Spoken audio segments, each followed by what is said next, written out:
Est-ce que tu m'entends, Kelani? T'entends? Ah oui, Toi, là, on est-ce que tu t'entend. m'entends?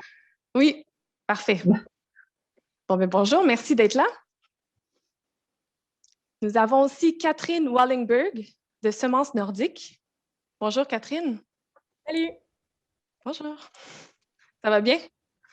Oui. Excellent. Et puis, nous avons aussi Jean-François Lévesque des Jardins de l'Écoumène.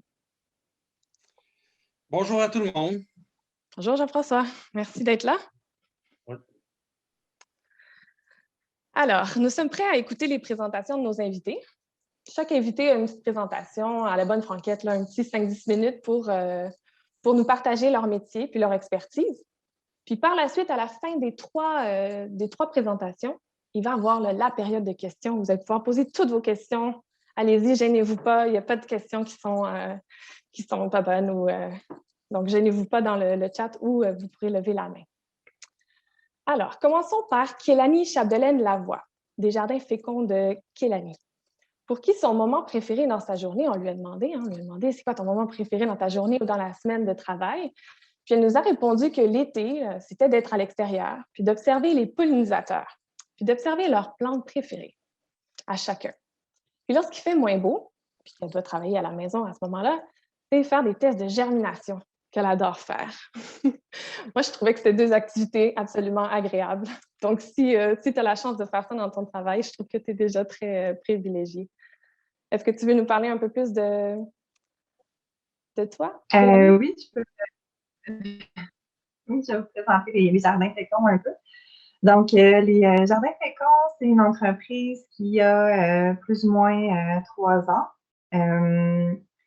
C'est donc 2 années là, de vente active sur ces 3 ans-là. C'est un projet que j'ai eu l'opportunité là, de démarrer avec, il y a 3 ans, en fait, j'ai eu des contraintes dans ma vie qui ont fait en sorte que j'ai pas pu garder mes enfants avec moi à la maison à cause d'un un handicap physique pendant un certain moment. Fait que mes enfants ils ont commencé à aller à la garderie, puis il y a de l'espace qui s'est libéré dans ma vie, puis en même temps, mais j'avais un nouveau terrain, puis c'est ça, j'ai commencé mon entreprise semencière à ce moment-là. C'était un projet que je portais dans mon cœur depuis vraiment longtemps, mais que je pensais pas pouvoir en vivre là. Ça faisait longtemps que je produisais des graines. En fait, j'avais commencé là, une douzaine d'années à vraiment travailler avec les plantes. Donc, j'ai eu une ferme déjà de jardins maraîchers, puis une entreprise aussi de plantes médicinales. Puis, donc, c'est ça, les plantes, c'est quelque chose qui prenait beaucoup de place dans ma vie. Puis ça faisait longtemps que je faisais mes graines. Puis, voilà, j'ai eu cette opportunité-là de choisir un terrain là, pour cette entreprise-là, les jardins féconds. Puis, voilà. Parfait, merci. Ben, c'est un plaisir de t'avoir avec nous aujourd'hui. On va avoir hâte de te poser des questions bientôt. Notre deuxième invitée, c'est Catherine Wallingberg des Semences Nordiques, pour qui son moment préféré au sein de son travail, là, c'est la tournée des champs, qui est minimum une fois à chaque semaine, mais des fois plus, hein, où vous prenez le temps d'observer chaque culture pour voir ce qui se passe, puis ça vous aide aussi à prioriser vos tâches, puis à évaluer la performance des variétés. La parole est à vous, Catherine, si vous voulez nous présenter un peu plus votre compagnie. Merci.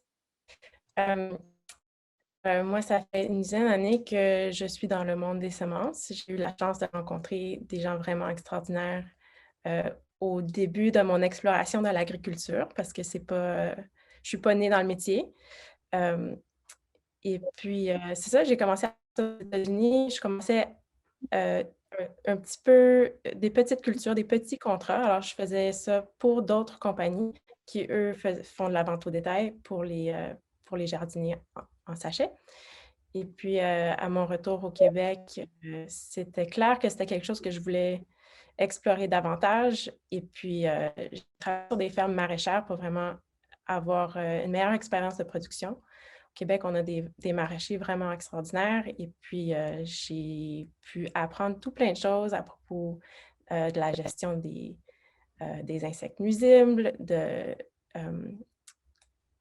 euh, de techniques comme pour allonger la saison ici au Québec, parce qu'on a quand même une saison courte, puis toutes sortes de techniques de production, là, sarclage, euh, l'emploi d'équipements. Et puis, il y a de ça une couple d'années, j'ai pu trouver une ferme qui répondait vraiment à mes besoins à moi. Et puis, en combinaison avec la production à contrat que je fais pour quelques compagnies, je me suis lancée dans les semences nordiques. C'est une petite compagnie où je fais de la vente au détail. Puis, je recherche vraiment des variétés à pollinisation ouverte qui performent bien chez nous. Moi, je suis en Outaouais. Oui, des choses qui performent bien, qui ont besoin d'un minimum d'attention, puis qui font bien dans une saison courte. C'est vraiment ce que je recherche. Parfait. Merci, Catherine. Notre dernier invité, et non le moindre, nous avons Jean-François Lévesque, des Jardins de l'Écoumène, pour qui son moment préféré, c'est lorsqu'il n'y a rien de prévu. Donc, des belles journées sans millions de tâches. Donc, c'est ça que je rigolais un petit peu plus tôt, puis je lui demandais si si ça l'arrivait de ces temps-ci, parce que j'imagine que c'est un temps pas mal occupé là, pour tout le monde ici. Effectivement. Alors, écoutez, c'est un drôle de moment, en fait, parce que pour nous, les fêtes de semences, c'est un moment privilégié. C'est un moment dans l'année où ça nous permet de rencontrer tous les jardiniers du Québec qui s'intéressent, en fait, à la cuisine, au jardinage, à la sauvegarde du patrimoine. En même temps, être consciencieux en fait de la richesse en fait qu'on a hérité des générations précédentes via en fait des variétés qui sont transmises de génération en génération. Alors donc, c'est particulier. On vous entend plus, Jean-François. Je pense que votre micro s'est éteint.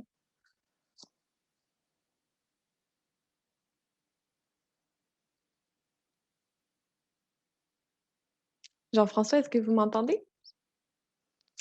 On vous entendait jusqu'à temps que vous dites que c'est particulier. Puis en effet, là, on trouve ça vraiment particulier comme situation.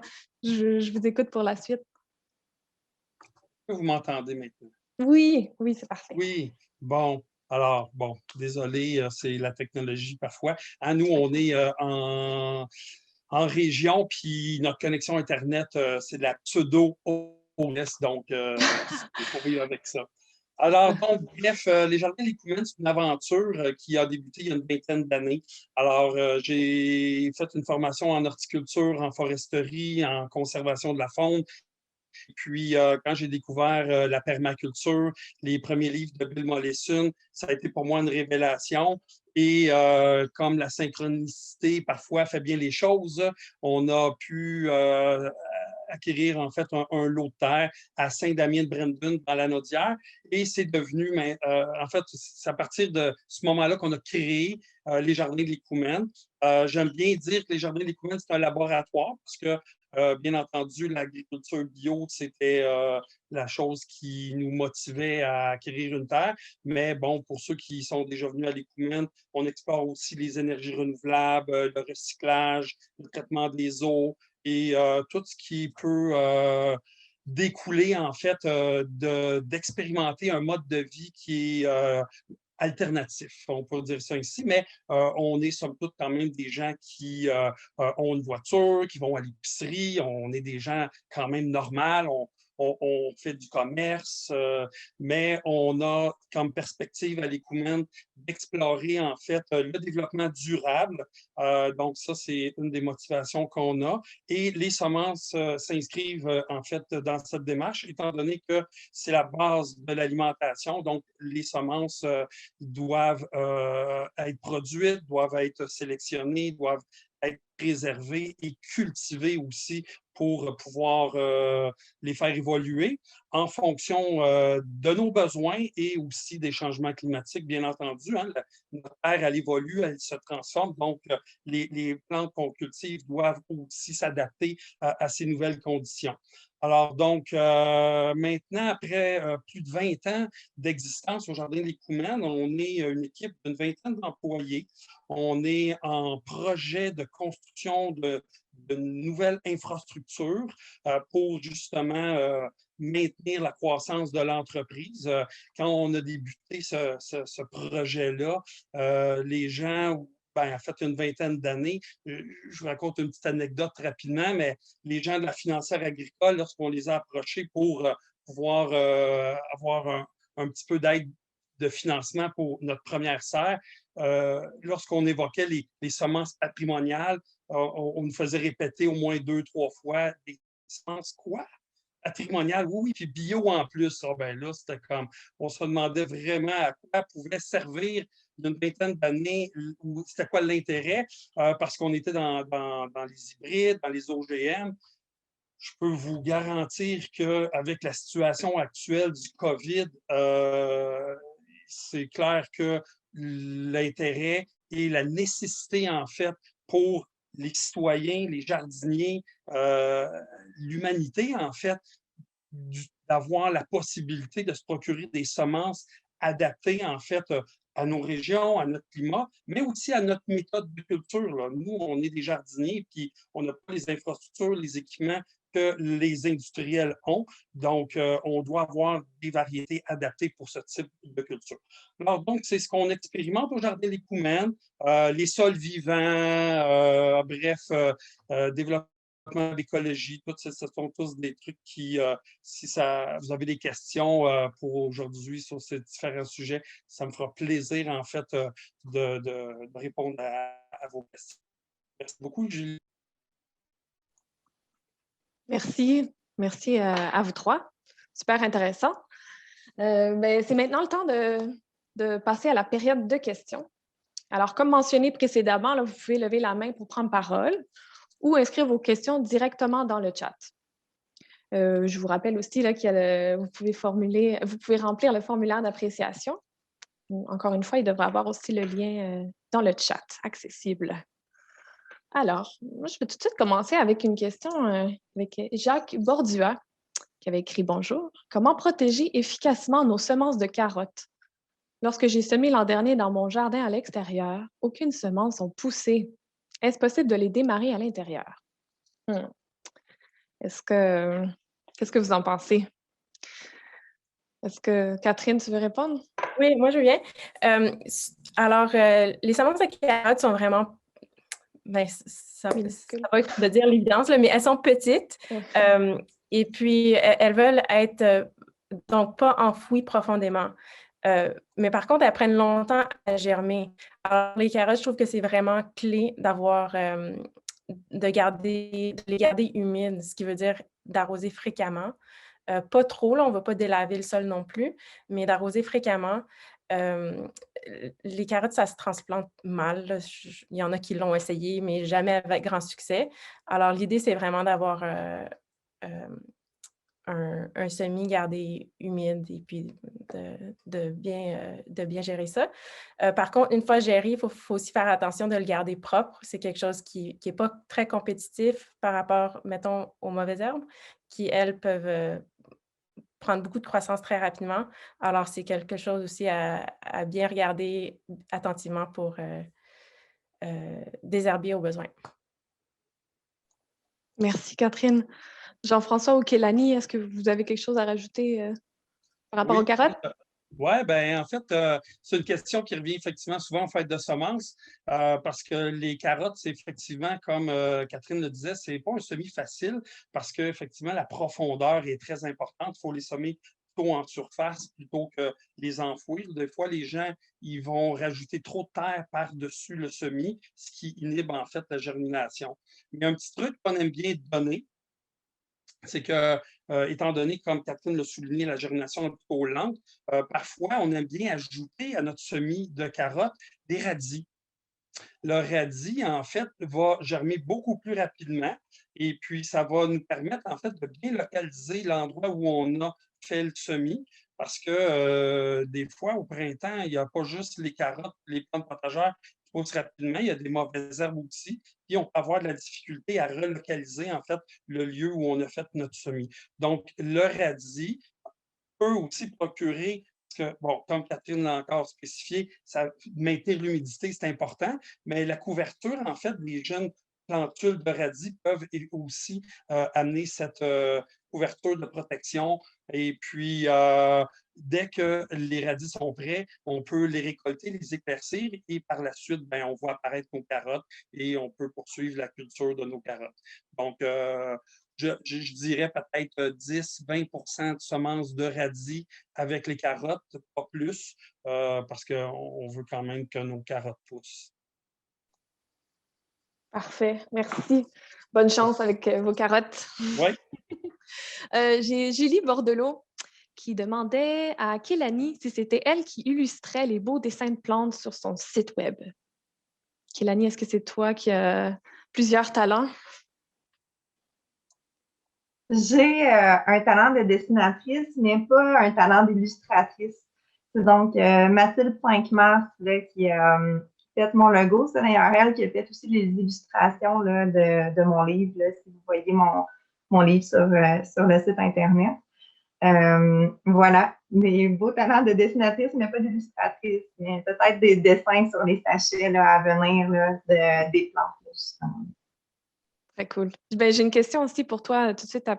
C'était Catherine Hachi. Désolée si je massacre votre nom de famille. Il y avait une question pour Kélanie. Des conseils pour la culture de l'UFA. C'était ciblé à toi, donc j'imagine que tu es une experte de l'UFA.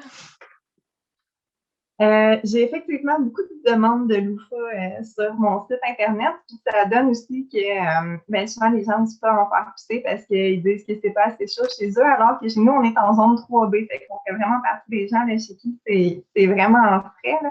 Donc, le loufah, ça peut être un peu difficile déjà à faire germer. Donc, ça peut être une belle opportunité là, d'utiliser là, soit là, des petits tapis chauffants là, pour la germination ou de partir le semis là, dans la serre au printemps. Faut pas partir un semis de loufah trop tôt. Faut vraiment là, pas faire le semis là, comme plus que 4 à 6 semaines avant le temps d'installer le loufah à l'extérieur. Un peu comme les melons ou les courges en général. Là, on ne voudra pas qu'il y ait une troisième feuille mature qui se soit formée avant de transplanter. Là. Ça va vraiment faire en sorte que le plant va moins bien se débrouiller par la suite. Puis évidemment, ben, c'est une culture grimpante. Puis voilà, en fait, techniquement, vous pouvez récolter vos loufahs vraiment beaucoup, beaucoup, beaucoup avant moi parce que les graines viennent après l'éponge. Faut pas quand on récolte pour l'éponge, il n'y a pas de graines de former encore. Fait que devriez vous en sortir avec les conseils qu'il y a derrière le sachet parce qu'on a vraiment, si vous regardez derrière mon sachet, là, général, attendez un petit peu. Vous allez voir, il y a toutes les indications en arrière là, pour comment vous en sortir là, pour chaque variété. Merci, Kélanie. Jean-François et Catherine, est-ce que vous aussi, vous avez des conseils pour l'UFA? On a fait une année, un essai, puis on a abandonné dans la mesure où on n'a pas suffisamment de chaleur, la saison n'est pas suffisamment longue pour parvenir à maturité pour la semence, bien entendu. Peut-être pour le fruit, mais pas pour la semence. OK, parfait. Mais merci. J'ai une prochaine question de Thierry Pagé. Comment faire pour choisir les variétés de semences les plus résistantes aux maladies, comme la brûlure hâtive, mildiou, oïdium blanc, maladie fongique, là? Rarement, cette information est disponible dans les descriptifs des sacs de semences. Bien, moi, je vais me risquer une réponse. Vas-y, vas-y. C'est sûr que les maladies, les pathogènes ne sont pas uniquement en lien avec la génétique des cultivars qu'on utilise. Euh, et étant donné que nous, artisans semenciers, on n'a pas non plus tous les outils de laboratoire pour vérifier, en fait, si nos plantes sont atteintes de maladies.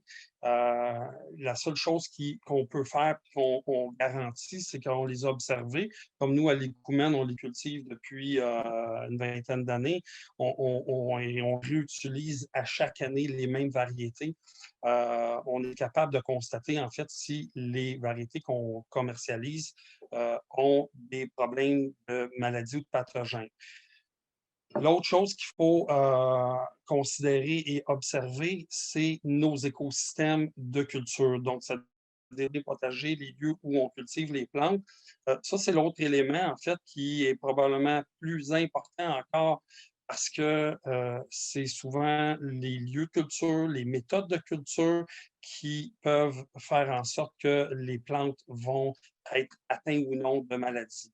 Il y a différentes écoles par rapport aux maladies.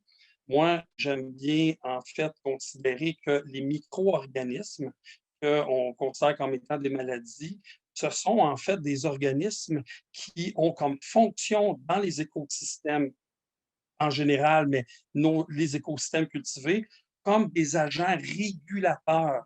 C'est-à-dire que si nos jardins ne bénéficient pas en fait, d'un écosystème complexe, tant au niveau du sol que dans l'aménagement ou le design, en fait, du jardin lui-même, c'est-à-dire avoir une très grande diversité de plantes qui permet aussi d'avoir des organismes comme des insectes utiles, des micro-organismes du sol. Donc, je ne sais pas si vous avez déjà été au fait qu'on parle beaucoup maintenant de sol vivant, c'est-à-dire que la chaîne alimentaire du sol, la chaîne trophique, en partant du ver de terre, des arthropodes, des bactéries, des nématodes. Souvent, ces organismes-là, on les voit comme des pathogènes, mais ils sont à peine même pas 1% de tous les organismes vivants du sol.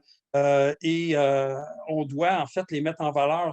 L'usage du compost aide justement à bien inoculer nos jardins. Donc, c'est important en fait d'avoir un endroit où en fait, un écosystème cultivé qui soit bien diversifié, qui soit bien équilibré. Et ça, ça va faciliter en fait les plantes à mieux résister aux pathogènes, là, ce qu'on appelle les pathogènes, donc vraiment des organismes qui s'attaquent aux plantes, donc des régulateurs en fait qui sont là pour éliminer des organismes vivants qui n'ont pas d'affaires là. Alors donc, vous devriez miser davantage sur un lieu sain, un lieu diversifié pour s'assurer que vos plantes aient toute la résilience nécessaire pour combattre par eux-mêmes, en fait, les micro-organismes qu'on considère comme étant des pathogènes. Donc, nous, c'est comme ça qu'à l'Écoumène, on aborde la chose. On s'assure, en fait, d'avoir des sols sains, des sols en santé, avec une panoplie, en fait, de micro-organismes dont j'ai évoqué tantôt là, des bactéries, puis limite, on parle beaucoup des virus, mais les virus sont omniprésents également, mais bon, on ne s'en tient pas vraiment compte. Il faut en fait soutenir la vie, c'est vraiment ça qui est la clé en fait, c'est de maintenir et soutenir la vie. Et bien entendu, avoir des semences qui ont été cultivées dans des sols sains, c'est sûr que c'est un gage de qualité également. Alors, ça serait ma réponse. Parfait. Merci, Jean-François. Bienvenue. Il y a Kathleen Desrosiers qui a la main levée. Est-ce que Kathleen, vous nous entendez? Voulez-vous poser votre question maintenant?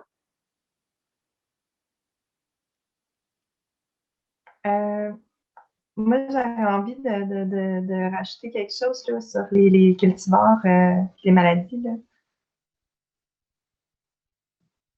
Est-ce que je peux? Oui, c'est correct. Oui, absolument. Allez-y, on vous écoute. OK, c'est bon.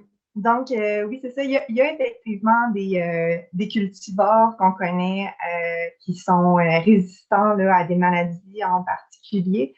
D'ailleurs, j'en profite pour m'excuser du fait que effectivement, là, j'ai essayé de gagner du temps pour l'instant en ne m'inscrivant pas nécessairement là, sur le site Internet ou sur la description de mes produits, là, comme toutes les maladies auxquelles chaque cultivar est résistant. Puis je trouve ça super de voir qu'il y a des gens qui se serviraient de cette information-là.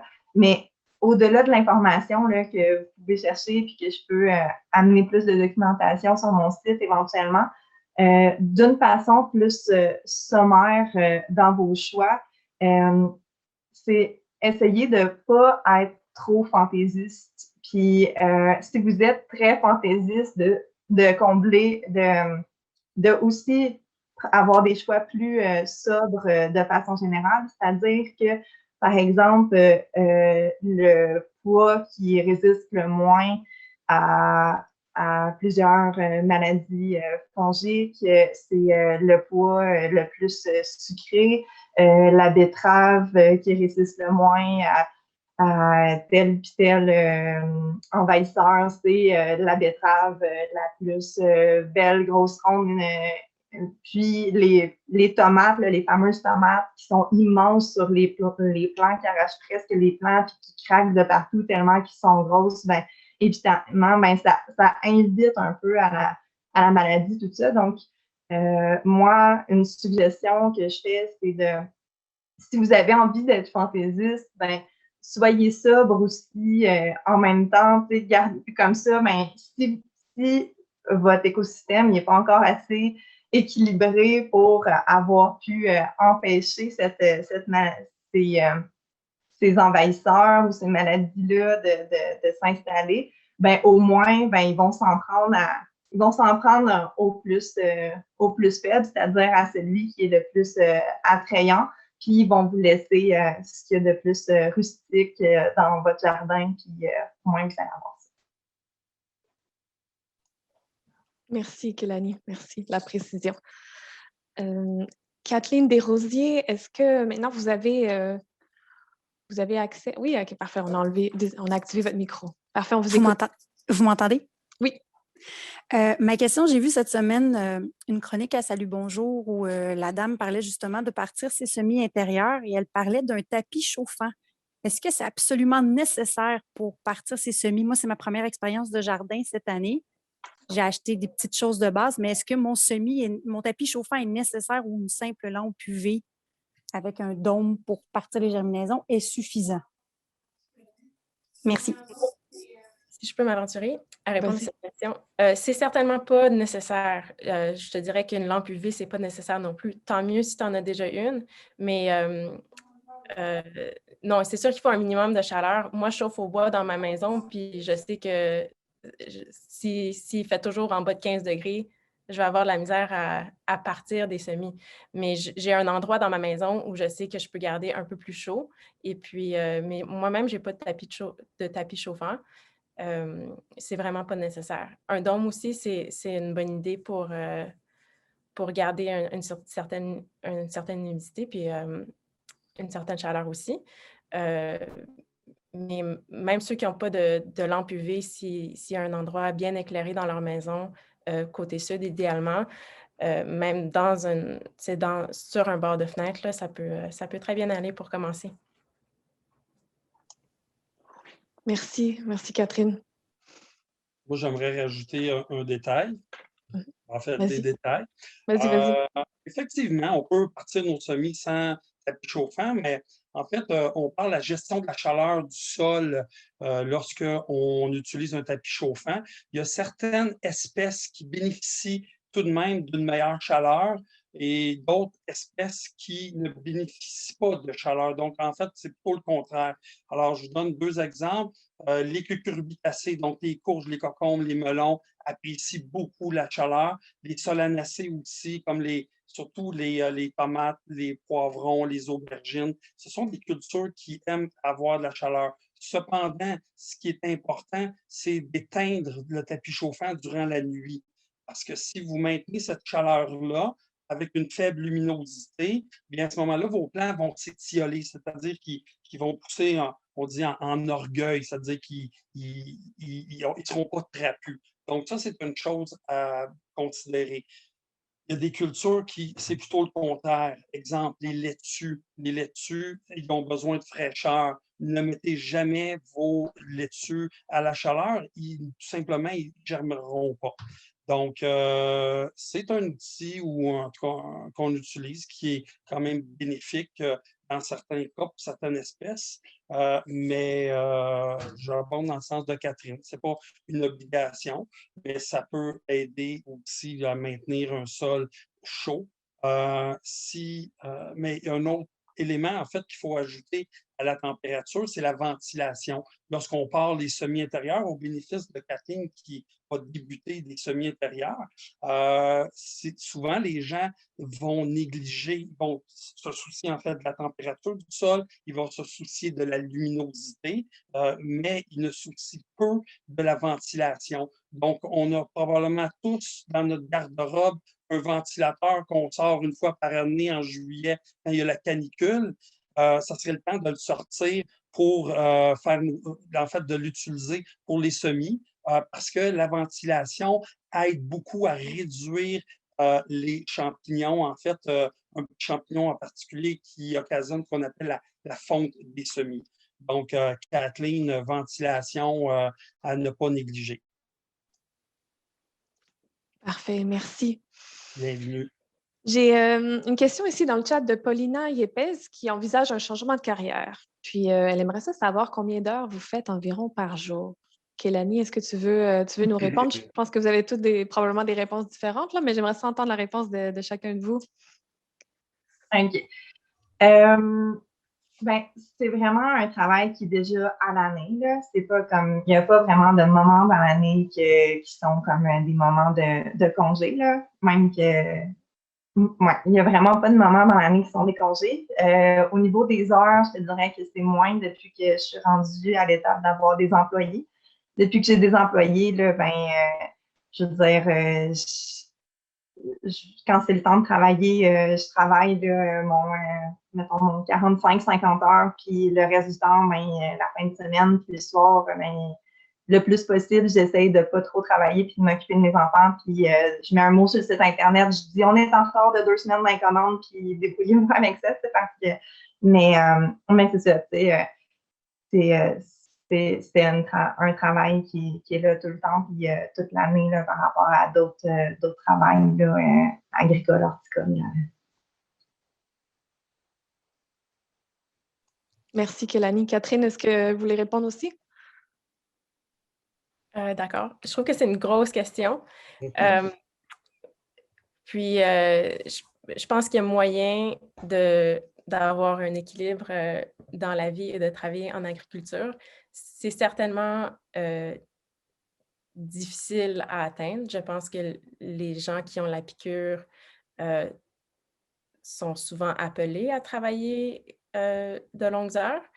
Et puis, c'est aussi un travail qui se fait de chez soi et qui jumelle un intérêt et une passion. Et ça demeure aussi un travail à d'autres moments.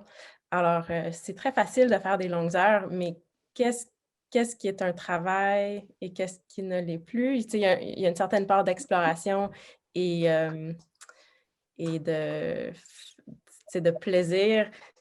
Je blaguais cet été avec une amie qui travaille aussi en agriculture. Elle s'était nommée un alter ego qui faisait comme du jardinage la fin de semaine et qui travaillait sur sa ferme en semaine. Mais on s'entend que, tu sais, elle travaille la fin de semaine. Ouais, alors, c'est ça.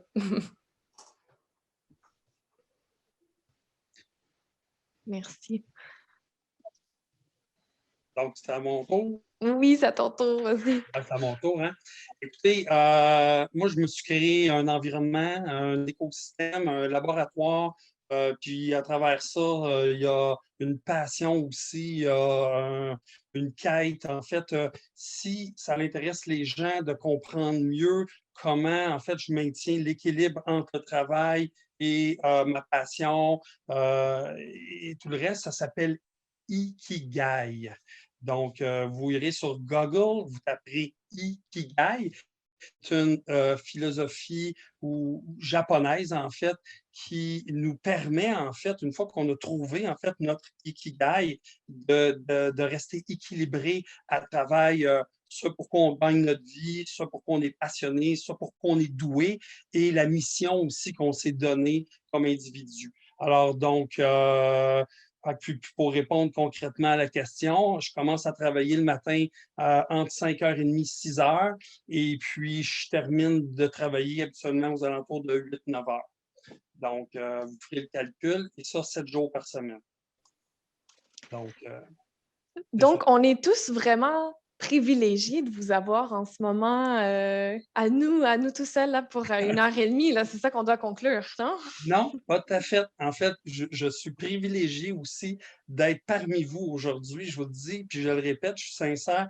La fête de semences, pour moi, c'est un moment privilégié d'être en contact avec des gens qui sont passionnés de jardinage. Sans vous, en fait, on n'existerait pas.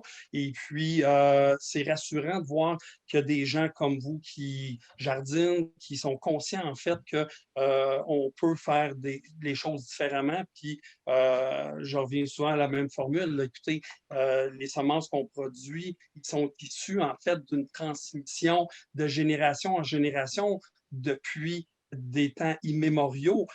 Donc, depuis que l'homme a commencé à domestiquer les plantes et les animaux, puis nous, on en est les gardiens, on les transmet, puis grâce à vous, en fait, on peut s'amuser. Parce qu'il faut le dire, on s'amuse aussi à travers, en fait, nos jardins, nos écosystèmes, et puis ultimement, on gagne notre vie avec ça. C'est fabuleux. Alors, merci à vous. Super intéressant. Merci. José Rouette qui a la main levée. José, est-ce que vous pouvez-vous réactiver votre micro pour qu'on puisse écouter votre question?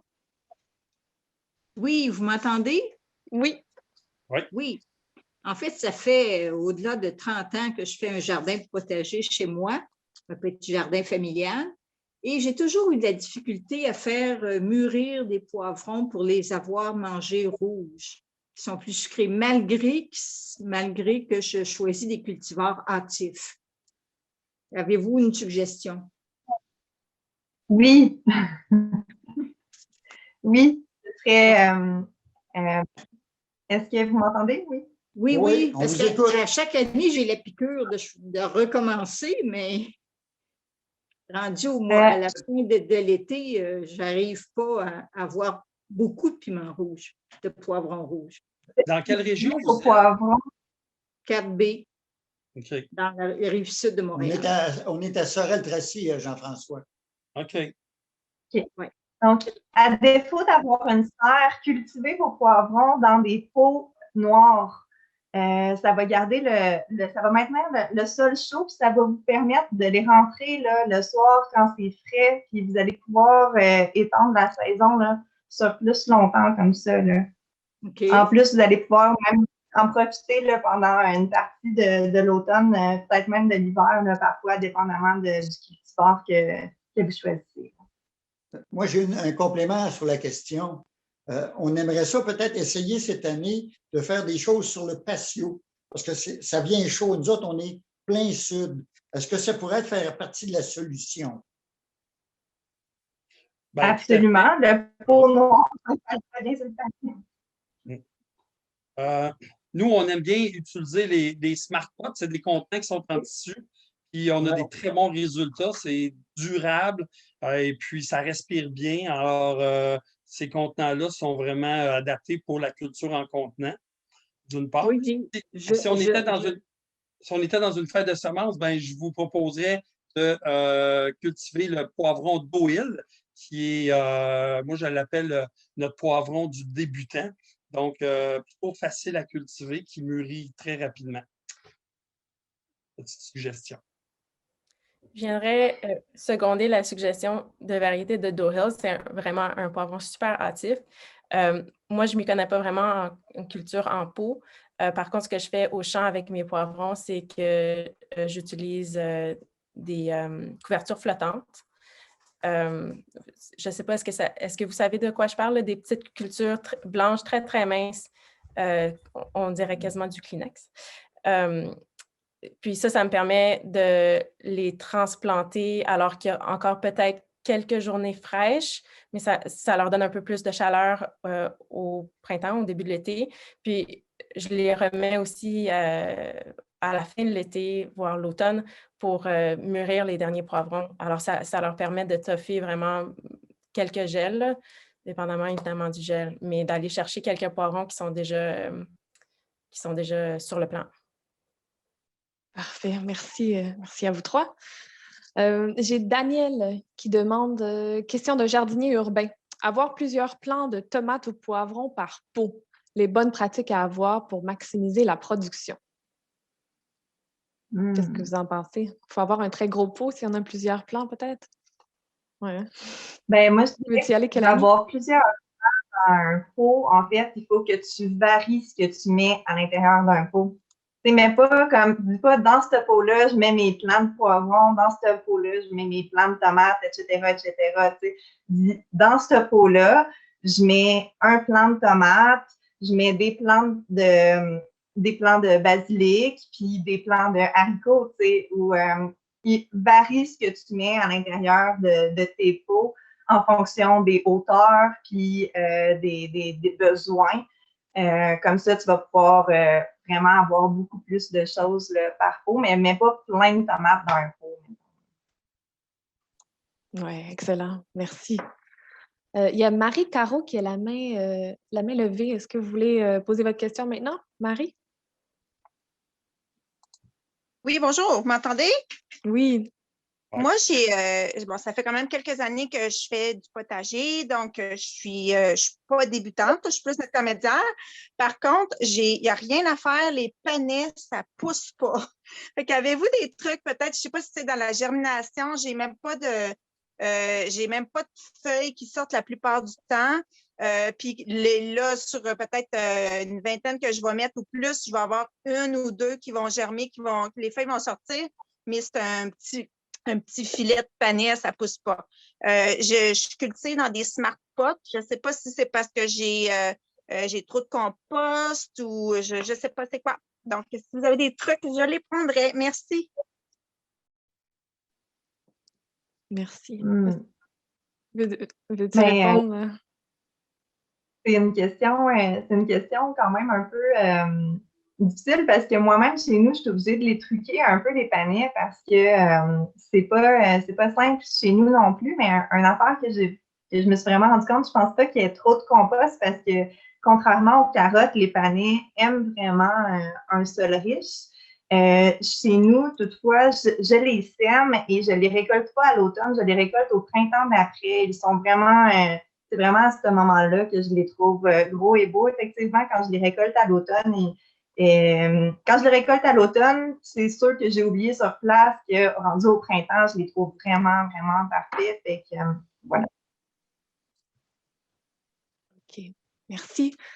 J'ai Lucie Robida ici qui demande, qui a inscrit Jardin de l'Écoumène. Donc, j'imagine la question, elle est directement posée à Jean-François. J'aimerais me procurer des semences adaptées pour la zone 3-4 de divers légumes. Puis-je commander en ligne et aller chercher? Bien sûr, la commande en ligne, la boutique fonctionne. Et puis, lorsque vous passez au mode de paiement, on a un petit carré où on peut cocher cueillette à l'Écoumène. Donc, à ce moment-là, ça vous permet de venir les chercher, puis vous ne serez pas facturé pour les frais de livraison. Pas de problème. Je veux juste profiter aussi de cette question-là pour vous expliquer un peu que c'est du jamais vu. Jamais, jamais. Depuis que je jardine, depuis que je parcours le web, les semenciers n'ont jamais fermé leur boutique à cause d'un contexte surréaliste. Et nous, aussi à l'Écoumène, on vit ça. Je ne sais pas mes autres collègues s'ils vivent ça aussi, mais c'est du jamais vu. On était, nous, obligés de fermer la boutique en ligne plus d'une semaine parce qu'à un moment donné, ça devient ingérable. On n'a pas l'infrastructure pour soutenir autant de commandes. Armez-vous de patience. Nous, on travaille 7 jours par semaine pour sortir les commandes, mais on a du retard. Je pense qu'on traite actuellement des commandes qui ont été passées le 13 et le 14 janvier. Donc, on fait notre possible. On apprécie beaucoup votre patience. Merci. Parfait. Il y a Guillaume Prévost-Bolduc qui a la main levée. Est-ce que vous voulez réactiver votre micro pour poser votre question? Guillaume? Prévost-Bolduc? Oui. Oui, bonjour, vous m'entendez? Oui, ça Oui. griche un peu, Oui, mais désolé, on ça entend. bug ici. Là. Plusieurs fois. Mais oui, OK. Dans le fond, ma question, c'est à chaque année, quand je fais mes semis, en fait, j'aimerais juste savoir si c'est viable de faire ça. Je donne un petit peu la vie dure à mes semis, je veux dire, parce que depuis quelque temps, il y a des sécheresses en saison. Puis, dans le fond, c'est ça. Puis, je n'ai pas nécessairement l'irrigation pour arroser. Fait que dans le fond, après la germination, puis après un certain temps, quand ils montent, sans les assoiffer nécessairement, mais j'aimerais juste savoir si ça peut avoir de l'impact après sur leur vie en sol, s'ils vont aller chercher la racine plus profondément pour aller chercher de l'eau souterraine ou autre. En fait, c'est... Voilà. Ben ouais. Guillaume, si c'est fait adéquatement puis au bon moment, tu peux vraiment, en fait, ça s'appelle même pas essayer d'endurcir un semis, ça s'appelle juste faire un semis de la bonne façon finalement, parce que les gens ont vraiment tendance à prendre vraiment, à gâter leur semis, on pourrait même carrément le dire comme ça.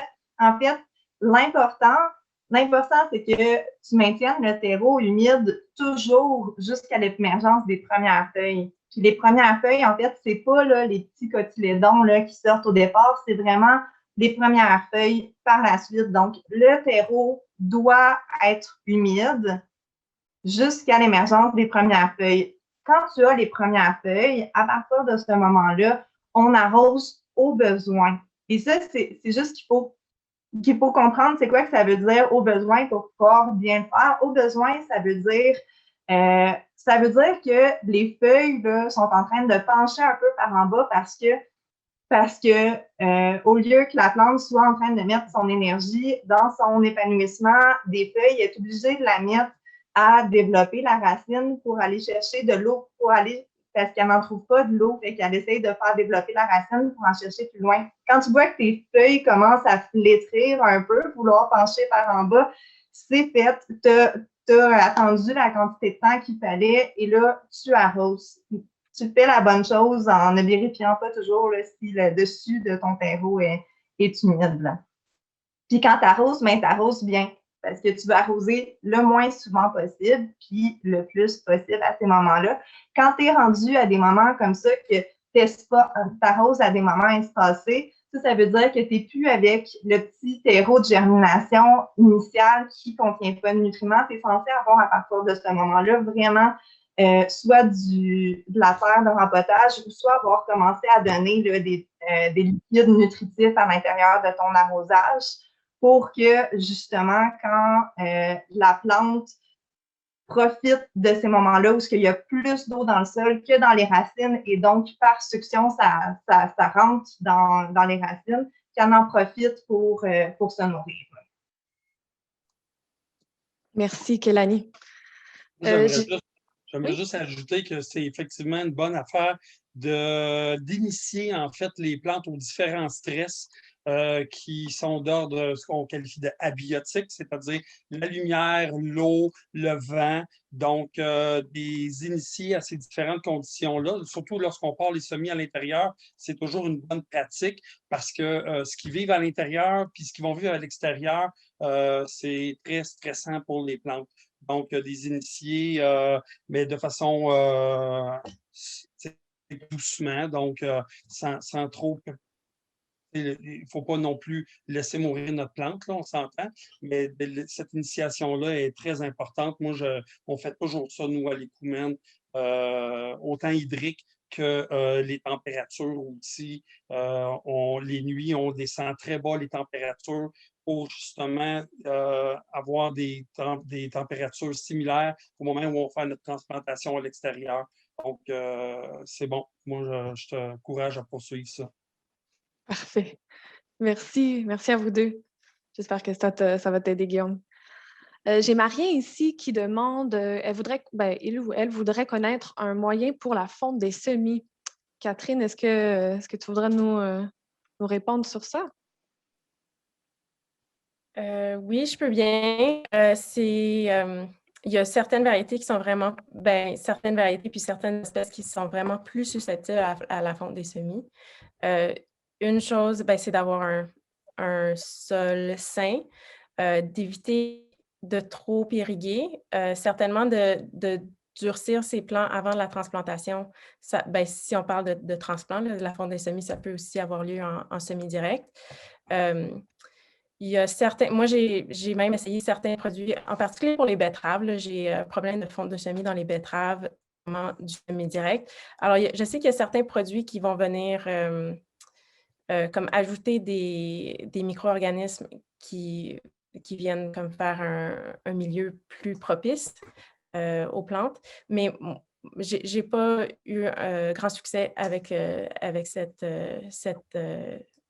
aventure-là. Alors, je dirais c'est vraiment de bien gérer la transplantation, puis de minimiser les stress après la transplantation. Si ton plan il est vraiment fort, il va être plus apte de survivre à certaines maladies. Voilà. Je pense que Jean-François aurait quelque chose à ajouter. Oui, bien, tantôt, j'ai évoqué en fait la ventilation. Donc, pour les semis intérieurs, c'est la façon la plus écologique, en fait, de s'assurer qu'il y ait peu de fonte de semis, surtout quand c'est des ventilateurs qui oscillent. Donc, ça crée des mouvements, ça déplace l'air. L'air stagnant, en fait, favorise le développement des champignons. Donc, ça, on a réglé à 90% nos problèmes de fonte de semis à l'intérieur.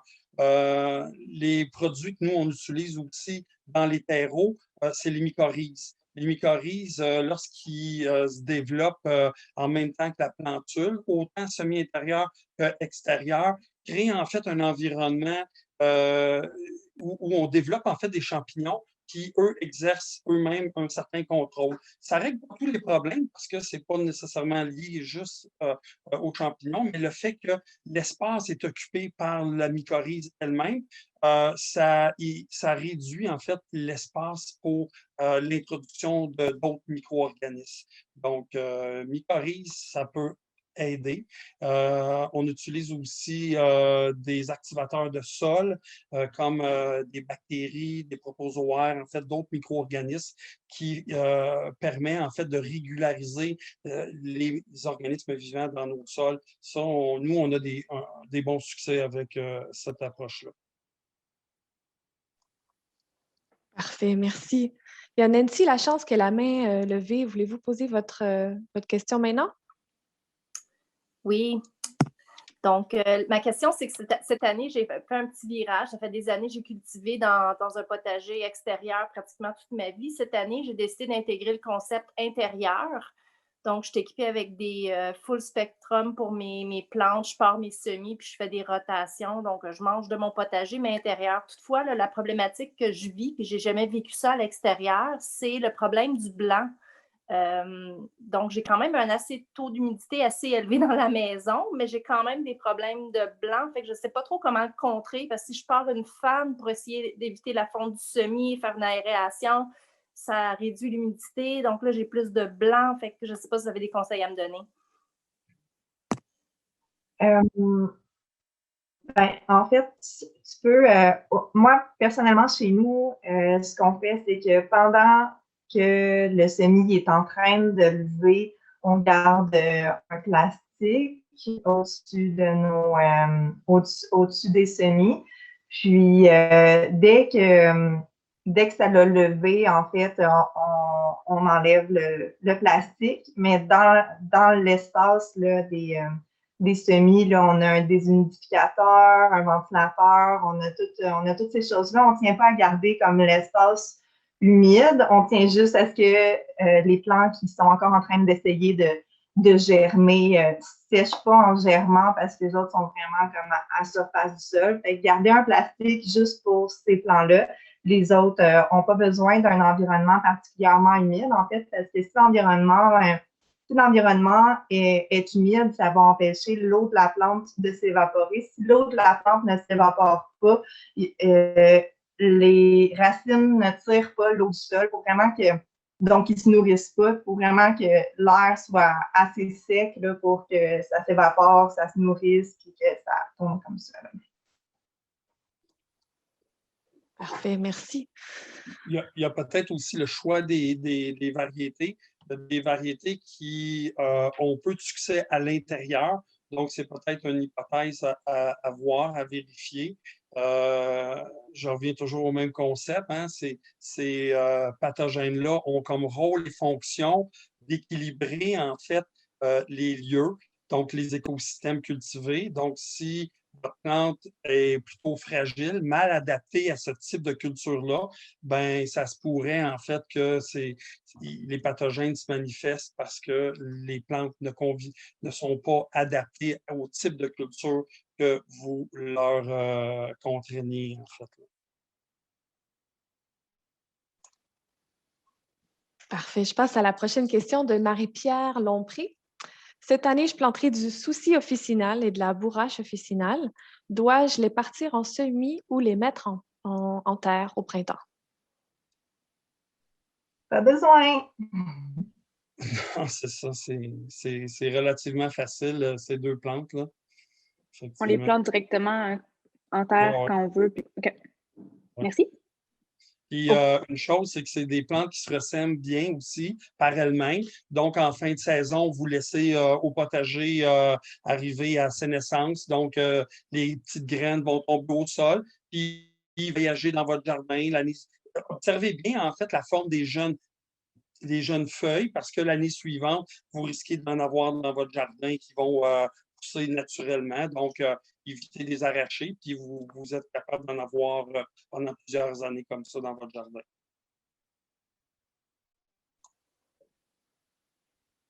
Chouette. Il y a Jessica Demers qui demande si on tente de planter des semis, mais qui n'ont pas levé par manque d'humidité ou chaleur, peut-on les rescaper ou ils sont morts? Qu'est-ce que vous en pensez, les docteurs? Ça dépend des variétés. Ça dépend vraiment des variétés. La cerise de terre, la morelle. Il y a une couple de variétés là, comme ça là, c'est ça que j'ai des stagiaires qui les avaient complètement manqués. Puis, en fait, ils avaient fait durcir carrément la terre de leur plateau. Là, puis, je m'étais retrouvée à gratter là, la terre un peu pour que l'eau puisse reprendre, qu'elle bien pogné dedans. Puis, c'était comme 2 mois plus tard, puis ça avait tout ressorti, ça avait tout marché. Mais il y a d'autres affaires, ça ne marcherait pas en tout.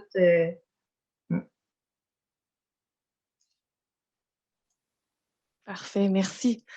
Il y a aussi Téprine du noyau de Zambécide qui demande, il y a aussi la phytosanitation. En tant que semencier, semencière, faites-vous de la phytosanitation et quelle méthode? Ben, nous, on fait des traitements à l'eau chaude lorsqu'on considère qu'il y a trop de terreau, en fait. Puis, ben, pour préciser, là, c'est souvent ce qu'on appelle les saprophytes. Donc, c'est-à-dire, ce sont des petits champignons qui ont comme rôle et fonction dans la nature de dégrader les matières organiques mortes. Donc, quand on produit nos semences et mettons exemple, les betteraves, et qu'ils sont moins bien soutenus par des supports, il peut avoir une migration, en fait, du sol quand il pleut ou pour différentes raisons sur les semis.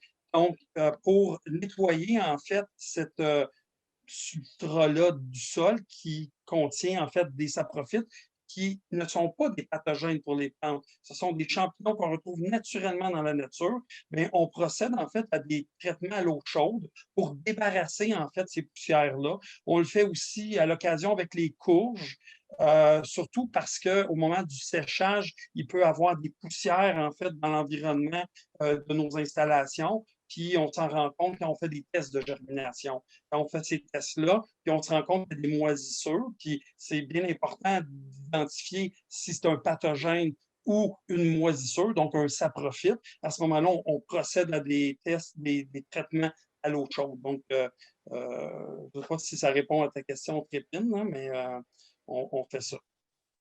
Pas pour tout, en tout cas. Personnellement, chez nous, on fait des traitements au rayon UVC. C'est ça, c'est dans une boîte là, qui reflète des rayons UV. Ça dure 3 minutes le traitement.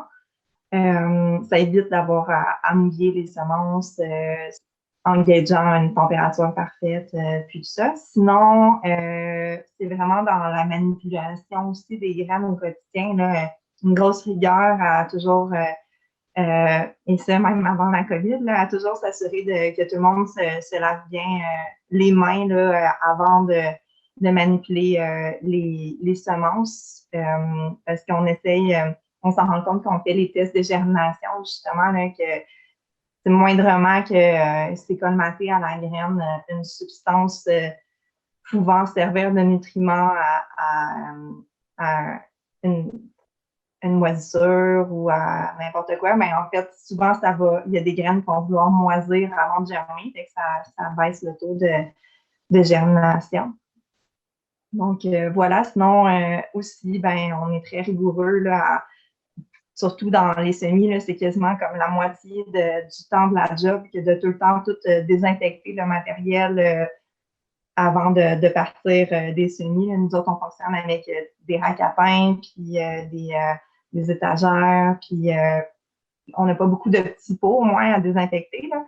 Mais on en a là, quelques-uns pour une couple de centaines pour les stratifications dans le frigo, des choses comme ça. Fait que chaque chose qui a déjà eu des plantes qui ont poussé dedans, on a toujours une désinfection là, rigoureuse avant de l'utiliser à nouveau. Dans les jardins, vu qu'on est en permaculture, on ne fait pas comme un gros nettoyage accru des débris, là, donc en moins qu'on se soit rendu compte qu'il y avait peut-être un risque là, de maladie. Mais sinon, on est obligé là, pas mal d'intégrer là, nos débris à notre écosystème là, pour notre éthique permaculturelle. Téprine, je me demande, qu'est-ce que tu voulais dire si ta question portait comme vraiment aux semences, comme si on faisait des traitements aux semences pour éviter la maladie avant de les planter ou de les vendre, ou si c'était plus au champ que tu te demandais? Si tu veux répondre. Téprine, est-ce que tu peux... ouais, c'est ça. Est-ce que tu peux activer ton micro peut-être pour... Ah non, elle a écrit dans le chat que c'est pour les ventes. Pour les ventes, OK. Oui, alors il y a pour certaines choses que j'ai fait des traitements à l'eau chaude par le passé. En général, je pense que en observant la culture, si je n'ai pas de soucis de maladie, je juge que ce n'est pas nécessaire. Mais dernièrement, j'ai utilisé, ou cette dernière année de production, j'ai utilisé les services d'identification d'un laboratoire du MAPAC, plus suivi agronomique. Puis j'ai trouvé que c'était vraiment très utile là, comme service de diagnostic, puis pour pouvoir vraiment adapter la production, mais aussi à savoir si les semences étaient correctes pour la mise en marché. Parfait. Je constate qu'il y a énormément de questions. Puis je ne sais pas si je l'ai déjà mentionné, là, je ne me rappelle plus, mais je pense que là, il faut que je me rende à la conclusion qu'on ne pourra pas répondre à toutes ces questions-là. Il nous reste encore du temps, inquiétez-vous pas. Je vais essayer le plus possible, mais si votre question n'a pas été répondue, On va mettre dans le chat les adresses courriels de chacun de nos invités aujourd'hui. Puis vous pouvez leur écrire si vous en avez envie pour leur poser des questions. Je vous demanderais ça d'être bienveillant avec eux parce que, comme ils l'ont mentionné, c'est une saison qui est très occupée. Donc, s'ils ne répondent pas à vos questions dans la journée ou même dans la semaine, s'il vous plaît, soyez patients et indulgents avec eux. Alors, je propose de donner la parole à Carl-Antoine Larocque qui a la main levée. Si vous voulez activer votre micro. Oui, est-ce que vous m'entendez? Oui. Oui, en fait, ma question est pour toutes les personnes qui parlent, tant Jean-François aussi que Catherine, qui est plus au champ. Une fois qu'on passe les semis, soit dans l'intérieur, en fait, pour les mettre en terre, que ce soit en pot, en bac, ou c'est ça, directement en terre, est-ce que vous donnez des apports en nutriments? Par exemple, on a parlé du myco tantôt. Moi, c'est quelque chose que j'utilise à toutes les fois que je transplante. Est-ce que vous avez, évidemment, j'imagine peut-être une petite poignée de compost. Est-ce qu'il y a d'autres sortes de nutriments ou de petits boosts qu'on peut donner aux plantes une fois qu'on les passe, en fait, au jardin à l'extérieur, comme je dis, soit au champ ou en pot, que vous faites, en fait, des petits bouts personnels? Je peux me lancer. En fait, là, nous, c'est sûr que pour obtenir des rendements, il faut effectivement ajouter des éléments nutritifs, soit sous forme de compost, d'amendement. Puis encore là, il faut bien connaître les besoins des espèces. Les cucurbitacées, les solanacées ont besoin quand même d'un bon apport de nutriments. Les poivrons, eux, il faut éviter les excès d'azote. Donc, c'est sûr que ça nécessite quand même des connaissances sur les besoins des cultures. On ne peut pas généraliser en disant allez, on fertilise tout, parce que le contraire est vrai aussi. Il y a certaines cultures qu'on ne met absolument rien parce qu'on fait des rotations de cultures justement pour que des cultures qui sont moins exigeantes bénéficient en fait des nutriments qui sont en moins grande quantité après le passage d'une culture exigeante. Donc, ça, c'est important. Nous, à l'Écoumène, on expérimente en fait depuis, en fait, ça va être la deuxième année, on a un projet de recherche avec Bioptère sur les sols vivants, donc la caractérisation des organismes vivants dans le sol. Alors, on aime bien travailler, bien entendu, les composts, les paillis, les quais de compost aussi. Et ce qu'on trouve vraiment intéressant dans ce projet de recherche-là, c'est qu'on utilise également du biochar, qui est en fait une source de carbone qui permet de soutenir la vie. Et on se rend compte qu'après quelques années, on peut mettre moins d'éléments fertilisants dans nos sols parce que le biochar est un support en fait pour la vie qui contribue en fait à ce qu'on appelle la chaîne alimentaire, c'est-à-dire la transformation des matières carbonées ou la matière organique elle-même, qui participe au recyclage, en fait, de cette matière-là pour nos plantes. Donc, je ne veux pas, là, m'embarquer dans un truc qui pourrait être un sujet à part entière, puis qui est quand même assez... on pourrait en discuter longtemps, mais bref, c'est sûr que nous, c'est une des choses qui est aussi importante que la production des semences, mais la santé des sols et la gestion en fait de nos sols. Puis bien sûr qu'on rajoute en fait des éléments, mais toujours en l'adaptant en termes des besoins des cultures. C'est comme ça que ça fonctionne à l'Écoumène. Merci, Jean-François. Je passe à une prochaine question de Franck de France. Sur les 10-20 dernières années, quel constat sur semences, changement climatique? Concrètement, dans vos jardins, et qu'est-ce qui a évolué au fil des années? Vous planifiez de planter des oliviers bientôt? Puis je lance la question à Kélanie ou à Catherine. Est-ce que les oliviers, c'est dans le futur proche? J'espère que non, là, mais peut-être que vous en cultivez déjà. Je suis pas rendue avec des oliviers, sauf que je me souviens, par contre, d'avoir l'habitude de considérer les plantes de culture fraîche comme des plantes de culture facile, le radis, la laitue, tout ça. Puis que l'été passé, je m'en suis vraiment voulu, tu sais, parce qu'à l'hiver, tous les gens qui commençaient, tu sais, j'étais comme, ah, ben, allez-y avec des choses faciles, des pois, de la laitue, des radis. Puis l'été passé, c'était pas l'été pour les pois, la laitue, puis les radis. Donc c'est ça. Mais chez nous, on travaille beaucoup à créer une résilience d'une année à l'autre, une adaptation là, de nos semences. On n'a pas d'irrigation, du tout. Donc, l'an passé, dans la production, il y a sur 6 variétés de carottes, par exemple, il y en a 2 qui ont survécu là, aux conditions climatiques. Par contre, ces 2-là, ben, ils ont leur certificat de résistance à la sécheresse. Même chose pour à peu près tout ce qui s'en est bien sorti. Là. Donc voilà, on essaye d'être une clé justement vers cette adaptation-là qui est nécessaire d'une année à l'autre. Est-ce que tu as fini, Kélanie? Je pense qu'on ne t'entend plus. Oui. J'ai fini. OK. Moi, ce que j'ai remarqué, c'est des longues périodes de sécheresse, puis des écarts de chaleur, chaud et froid, mais peut-être qu'on ne s'y attend pas vraiment. Mais une chose qui a été particulièrement notable l'an dernier, c'est une deuxième génération de certains insectes nuisibles, alors que je m'attends à ce que certains insectes aient une pression jusqu'en juillet, début août. Il y en avait une deuxième ponte, donc jusqu'en septembre. C'est un nouveau défi, là. Puis ça ne sera pas comme ça à toutes les années, mais c'était le cas l'an dernier. Puis il y a certains insectes nuisibles aussi qui n'étaient pas dans mon secteur par le passé, qui le sont de plus en plus. Ouais.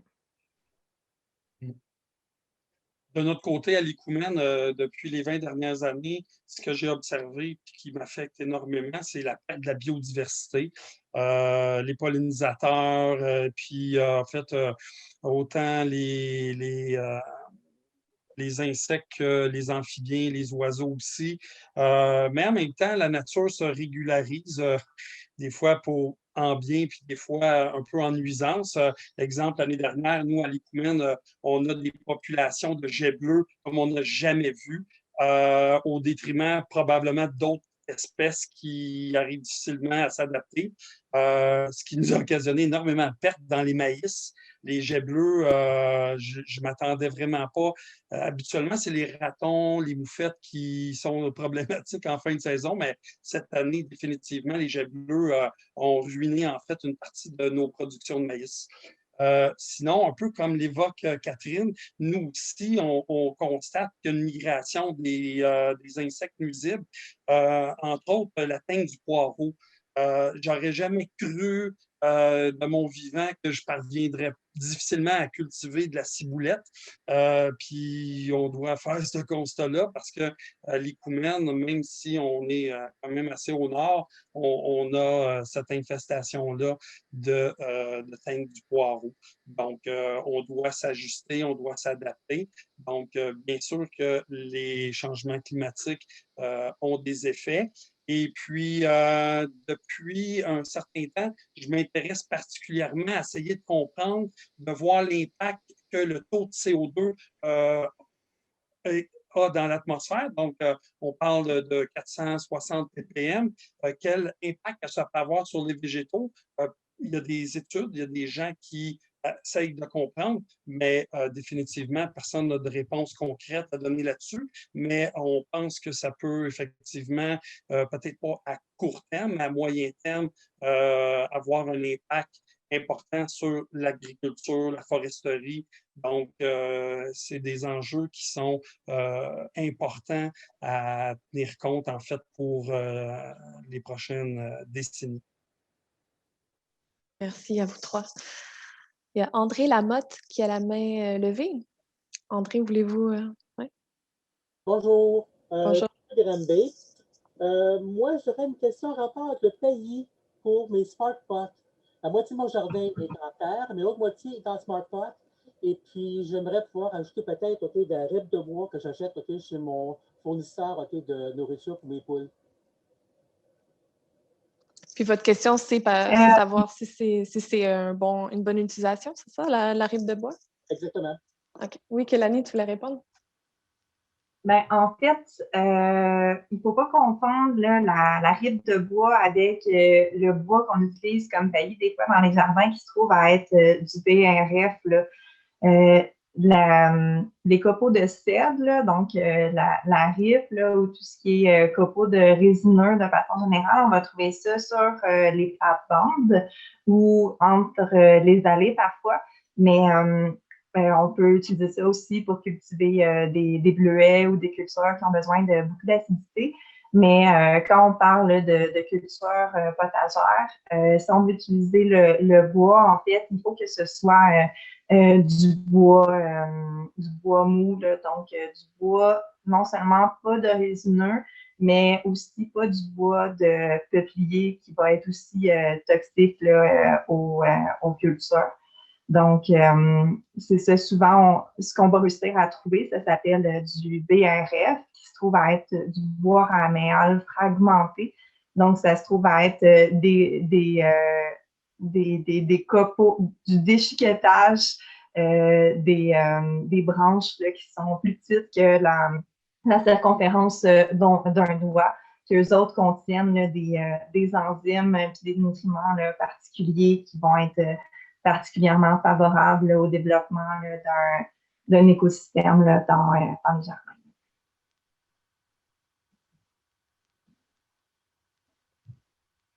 Parfait, merci. Fermez votre micro. Moi, je peux apporter un complément d'information à ce que Kélanie dit à propos de ça. En fait, sans rentrer trop dans les détails, parce qu'encore une fois, ça pourrait faire partie d'une discussion strictement sur ce qu'on appelle les sols vivants. Ce qu'il faut en fait considérer, c'est qu'il y a une dominance qui peut être soit bactérienne ou fongique. C'est-à-dire que les bactéries sont associées à l'azote et les champignons, le fongique est associé au carbone. Donc, le fait d'ajouter du copeau de bois comme taillis va nécessiter en fait une présence plus accrue des fongiques, donc des champignons. Puis en soi, il n'y a pas de bonne ou de mauvaise pratique.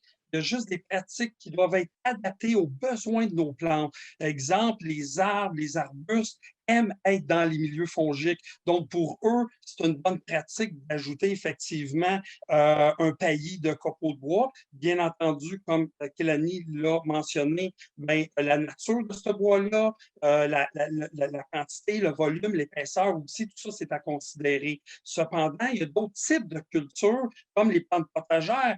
Les cucurbitacées, entre autres, les solanacées, préfèrent être dans des milieux bactériens. Donc, eux, ils préfèrent être colonisés par les bactéries. À titre d'exemple, je pense que vous allez sûrement avoir une image plus claire de la chose.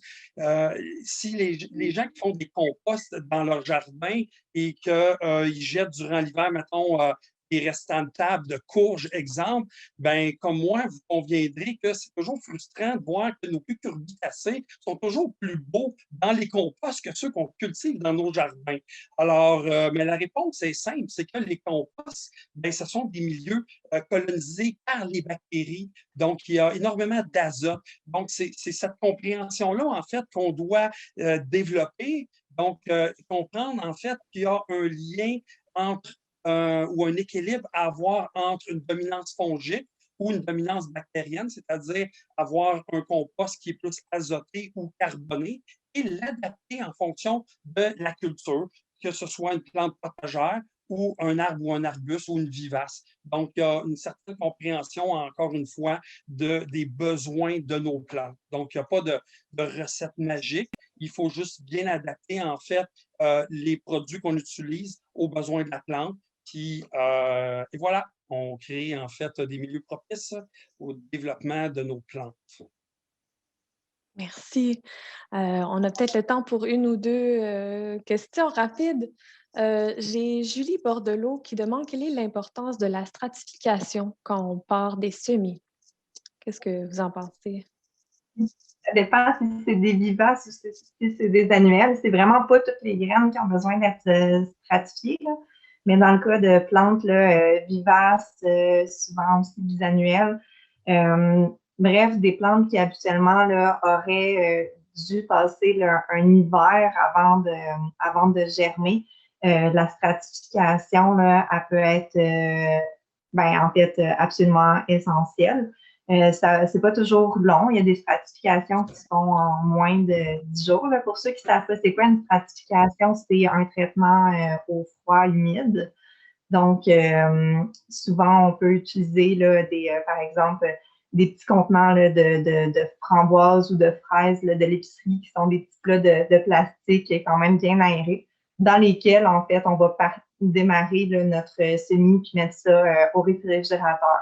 On va bien identifier là-dessus là, c'est quoi la variété, le moment qu'on l'a mis, le moment qu'il faut le sortir. Puis, on va le marquer aussi sur notre calendrier parce que quand on en a plusieurs de ça, ben ça devient long d'ouvrir la porte du frigo à tous les jours pour regarder qu'est-ce qu'il faut sortir de là.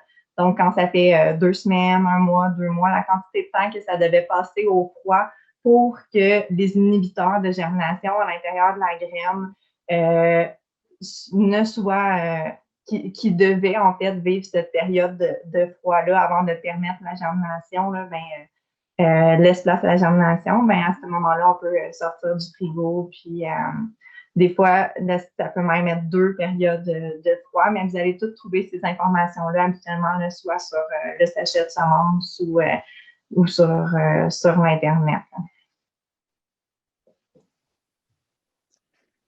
Merci. Merci à tout le monde, particulièrement à Kélanie, Catherine et Jean-François. Je vous remercie sincèrement là, d'avoir pris le temps d'être avec nous aujourd'hui. C'était un vrai plaisir de vous avoir. Merci à tous les participants qui ont posé d'excellentes questions. Comme je vous ai mentionné un peu plus tôt, si vos questions n'ont pas été répondues, vous avez les adresses courriel de nos invités dans le chat. Vous pouvez leur poser les questions par courriel avec bienveillance, évidemment, et patience. Je vous invite aussi à nos prochaines foires aux questions. D'ailleurs, on en a une qui va commencer très bientôt. La prochaine est à 3 heures. Il y a une conférence également en soirée aujourd'hui à 19 heures. Puis on a une belle programmation aussi là, pour demain. Donc, regardez bien la programmation de la Fête des semences au complet. Si ce n'est pas déjà fait, je vous invite aussi à remplir le formulaire d'appréciation. Le lien va être déposé dans le chat également. Alors, je vous remercie à tous et chacun. Merci Jean-François, merci Kélanie, merci Catherine. Merci. Pour toutes nos bonnes questions, puis merci à toi aussi d'avoir facilité notre conversation. Ça fait plaisir. Merci beaucoup à tous, puis bonne saison de jardinage. Découragez-vous pas, ça s'en vient, la neige va disparaître bientôt. Donc, ça va faire du bien. Ouais.